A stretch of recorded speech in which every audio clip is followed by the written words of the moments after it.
मकरंद काले हमारे संवाददाता इस वक्त हमारे साथ जुड़ रहे हैं भोपाल से।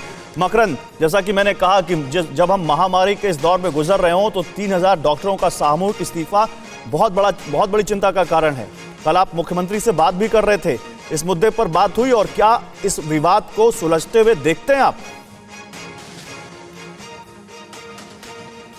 देखिए, ये जो हड़ताल है ये कल सामूहिक इस्तीफे में बदल गई। इतने दिनों से जो उनकी चेतावनी और एक स्ट्राइक चली आ रही थी, उससे इमरजेंसी सर्विसेज और दूसरी सर्विसेज पर खास प्रभाव नहीं पड़ रहा था और साथ ही सारी व्यवस्थाएं सुचारू रूप से चल रही थी। लेकिन अभी हमने देखा कि इन्होंने कल इस्तीफा दे दिया। कारण क्या है? कारण यह है कि हाईकोर्ट की ओर से एक सख्त निर्देश दिया गया कि आप काम पर फौरन लौटिए, आपकी हड़ताल अवैधानिक है। दूसरा, जबलपुर जो मेडिकल कॉलेज है वहाँ पर कई स्टूडेंट्स को उन्होंने रेस्ट्रिकेट कर दिया। तो ये दो नाराजगी की खास वजह थी जिसकी वजह से सामूहिक इस्तीफा दिया गया है। इसके अलावा जो मांगे हैं वो सरकार और कोर्ट दोनों ही कह रहे हैं कि ऐसे काल में जहां पर महामारी इस समय अपने चरम पर है और भले ही कोरोना डाउन हो गया है लेकिन स्वास्थ्य सुविधाओं को और बेहतर करने की कोशिश सरकार द्वारा की जा रही है और उधर आप इस्तीफा दे रहे हैं। आप सेवा के लिए इस कार्य से जुड़े थे, सेवा के लिए आपने डॉक्टरी का पेशा चुना और अब स्टाइफंड में आप 24% की मांग कर रहे हैं, जबकि 17% को लेकर सरकार राजी भी हो गई है।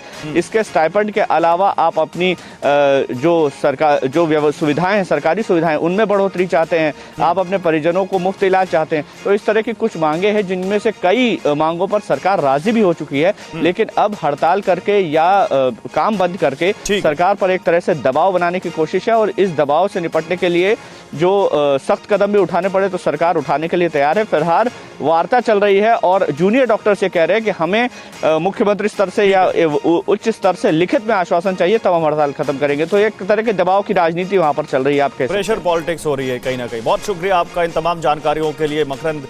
फिक्र आपकी, सोमवार से शुक्रवार रात 9 बजे सिर्फ TV9 भारतवर्ष पर।